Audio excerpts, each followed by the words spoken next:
sebutan apapun, Oki berlindung pada Allah. Mudah-mudahan itu tidak pernah mengurangi Oki untuk semangat belajar. Tidak pernah mengurangi Oki untuk menyampaikan apa yang Oki tahu. Jadi terserah, itu dari Allah ya. Allah takdirkan Oki, misalnya Oki main film, Oki main sinetron, Oki dakwah di TV, itu Allah yang takdirkan. Kemudian kata Allah, misalnya Oki dipanggil ini, dipanggil itu Allah yang takdirkan. Kalau Allah katakan Oki nggak boleh dipanggil ini, itu juga Allah yang takdirkan.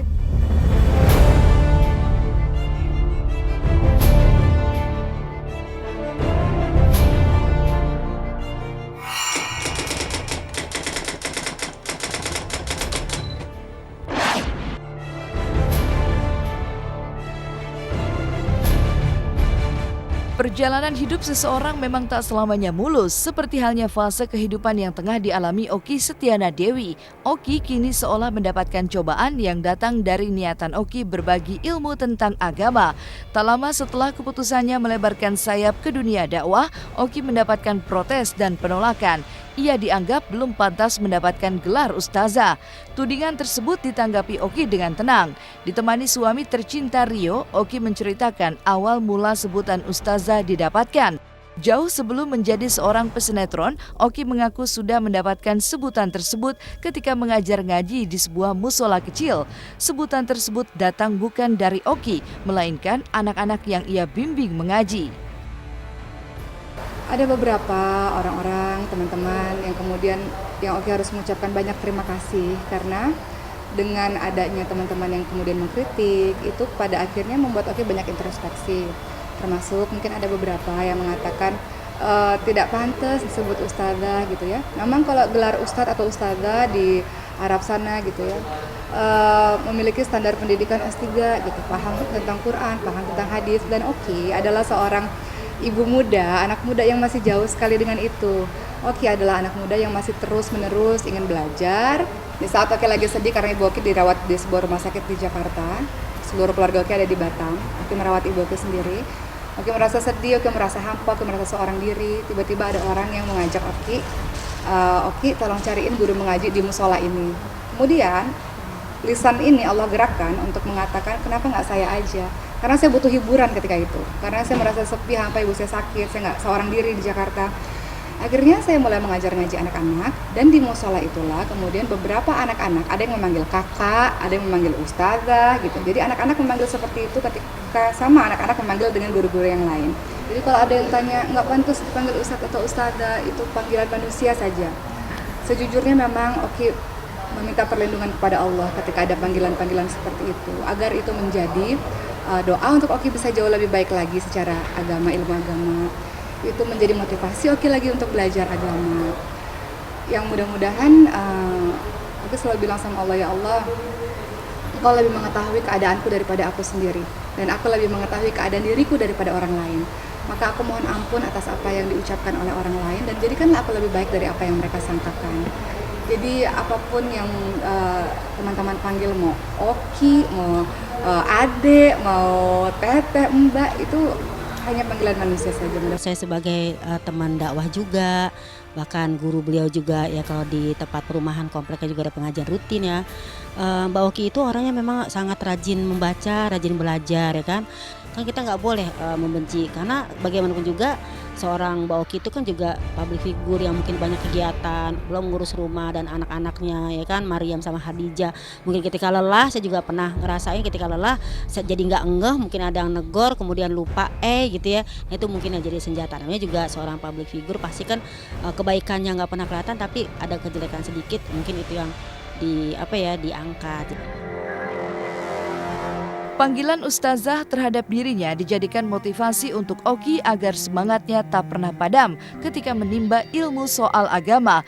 Ia mengakui ilmu yang dimilikinya jauh dari kesempurnaan hingga belum pantas jika disebut sebagai ustazah. Lantaran tak bisa melarang satu persatu orang yang memanggilnya demikian, Oki kemudian menganggap panggilan tersebut adalah doa. Lantas sebenarnya siapa saja orang yang pantas dipanggil dengan sebutan ustadz atau ustazah? Dipanggil dengan ustazah atau sebutan apapun, Oki berlindung pada Allah. Mudah-mudahan itu tidak pernah mengurangi Oki untuk semangat belajar. Tidak pernah mengurangi Oki untuk menyampaikan apa yang Oki tahu. Jadi terserah, itu dari Allah ya. Allah takdirkan Oki misalnya, Oki main film, Oki main sinetron, Oki dakwah di TV, itu Allah yang takdirkan. Kemudian kata Allah, misalnya Oki dipanggil ini, dipanggil itu Allah yang takdirkan. Kalau Allah katakan Oki nggak boleh dipanggil ini, itu juga Allah yang takdirkan. Jadi Oki itu berusaha dan abang senantiasa mengingatkan Oki untuk bersyukur atas semua hal, atas semua keadaan. Jadi kalaupun misalnya disebut panggilan ini, panggilan itu menjadi sarana untuk Oki untuk belajar lebih giat lagi. Malah sekarang jadi lebih semangat untuk belajar, terus banyak bertanya pada para guru, karena kita Oki bodoh. Karena semakin Oki bodoh, semakin Oki belajar, semakin Oki merasa bodoh. Semakin Oki belajar, semakin Oki nggak ngerti apa-apa. Karena ternyata ilmu Allah itu luas sekali. Ustadz itu artinya guru, tilmid itu artinya murid. Jadi guru itu karena mengajarkan. Kalau kami di pesantren, ustadz atau ustadzah itu bagi orang yang sudah tamat pendidikannya, tamat dan sudah mempunyai ilmu tertentu, dan ilmunya itu sudah bisa dipercaya untuk mengajarkan kepada muridnya, sehingga murid-murid itu memanggilnya ustadz. Tak hanya persoalan sebutan ustazah saja yang menjadi batu sandungan bagi Oki, tetapi juga kabar bahwa tarif sebagai seorang penceramah terlalu tinggi. Kabar tersebut dibantah oleh Oki yang mempercayakan persoalan tersebut kepada timnya. Oki mengaku tak menargetkan jumlah tertentu jika berhubungan dengan aksi sosial. Sebenarnya memang ada tim yang mengatur jadwal sebenarnya. Jadi Oki itu fokus sebenarnya untuk belajar dan menyampaikan. Ketika pun pada akhirnya ada orang yang memanggil, Ki datang dong untuk penggalangan dana Palestina, misalnya donasi Palestina, datang dong untuk acara bakti sosial untuk yatim piatu, masa sih meminta dengan sebegitunya gitu kan. Jadi ya mudah-mudahan Allah jaga Oki, Allah jaga keluarga Oki untuk senantiasa lurus di jalannya Allah. Kalau belok lagi diingatkan, tolong diingatkan. Oki butuh diingatkan, Oki butuh dikritik, Oki butuh diberi masukan. Karena Oki ini orang yang salah, orang yang banyak salahnya, orang yang banyak khilafnya. Jadi tolong diluruskan dengan cara apa? Dengan cara kritik. Dari persoalan sebutan yang disematkan kepada Oki, permasalahan kemudian meluas hingga tudingan melakukan kebohongan. Beberapa orang meragukan Oki pernah mengenyam pendidikan di Mekah, seperti yang pernah ia tuangkan dalam tulisan 4 tahun lalu. Oki pun menjelaskan tentang pengalamannya selama 1 bulan menjadi seorang mustamin di Mekah. Adapun mengenai yang banyak mengatakan Oki melakukan bohong gitu ya karena pernah ada di Ummul Qura. Alhamdulillah Oki sebenarnya takut untuk berbohong. Di tahun 2012 Oki telah menulis buku 4 tahun yang lalu. Oki tulis buku judulnya adalah Cahaya di Atas Cahaya, terbitan Mizaniyah di tahun 2012 dan alhamdulillah buku itu sudah bestseller. Oki menceritakan secara detail perjalanan sejak awal di Indonesia. Bagaimana Oki kebingungan soal uang, bagaimana Oki kebingungan emang bisa belajar gitu ya. Sampai akhirnya Oki berangkat ke sana, sampai kemudian Oki merasakan bagaimana belajar di sana selama 1 bulan. Oki mustami di sana. Mustami itu Oki mendengarkan. Jadi ada kelas yang isinya adalah teman-teman dari seluruh penjuru negara gitu ya. Di sana mereka tidak bisa bahasa Arab gitu. Nah di sana mereka belajar bahasa Arab, belajar Qur'annya dan Oki ada di situ. Mudah-mudahan dengan jawaban Oki ini mudah-mudahan tidak ada lagi kalimat-kalimat yang mengatakan bahwa Oki melakukan pembohongan. Oki juga takutlah sama Allah ya, apalagi kalau untuk urusan begitu.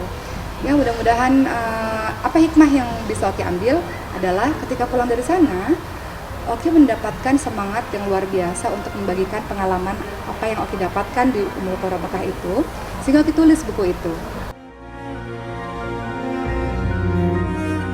Kehidupan pribadi Oki tak lepas dari sorotan, apalagi terkait akun media sosialnya yang sebagian orang menganggap terlalu memamerkan kehidupannya. Oki mengaku alasan dibalik keseharian keluarganya menggugah foto dan video dengan niatan untuk berbagi. Nah, Oki di sana mengupload kegiatan Oki sehari-hari yang Oki rasa itu bermanfaat untuk teman-teman. Contoh, misalnya Oki upload tentang anak Oki upload tentang Maryam atau Khadijah yang pakai kerudung misalnya.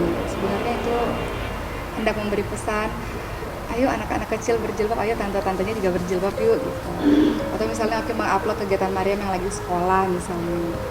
Itu ingin memberitahu sebenarnya kepada ibu-ibu di luar sana, ayo ibu-ibu, ini kegiatan Maryam bisa dilakukan di rumah loh, dengan kegiatan alat permainan edukasi yang dilakukan. Atau misalnya apa, kegiatan Oki berdakwah misalnya, atau kayak kegiatan Oki datang ke sebuah kampus atau ke masjid. Di situ Oki sering ada postingan yang Allah Akbar, Allah Akbar, Allah Akbar gitu ya. Yal-yal begitu, ingin memberi semangat misalnya. Inama amalu binniyat, segala sesuatu bergantung dari niatnya. Cuman mungkin memang apa yang Oki lakukan butuh dikoreksi, butuh dikritik, butuh diberi masukan. Makanya Oki berterima kasih atas apa yang terjadi pada hari ini, alhamdulillah. Tidak ada niat untuk show off, tidak ada niat untuk yang lain-lain, alhamdulillah. Tapi mudah-mudahan menjadi introspeksi diri untuk Oki. Saya sendiri juga sebagai rekan dakwahnya, ya bukan ngebelain teman, bukan, artinya biasa-biasa aja kok, dia sederhana, tawadu. Menghadapi badai yang menerpa kehidupannya, Oki beruntung sang suami memberikan dukungan penuh yang tampak setia menghadapi ujian hidup yang menerpa Oki kali ini. Allah telah kasih cobaan ini, mau senang, mau sedih kan cobaan semua ya.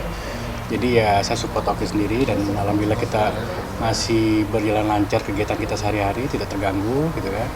Jadi ya alhamdulillah, jadi saya support. Ya mudah-mudahan dengan adanya hari ini, mudah-mudahan teman-teman bisa bertabayun juga dengan Oki, insya Allah.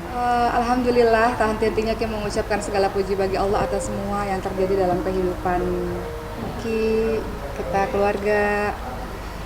Kenapa? Karena alhamdulillah Oki mendapatkan banyak pelajaran, membuat Oki dan keluarga lebih dekat lagi kepada Allah, membuat lebih banyak lagi sholat malamnya, lebih banyak ibadah lagi, insya Allah. Jadi itu hikmah yang diambil itu luar biasa.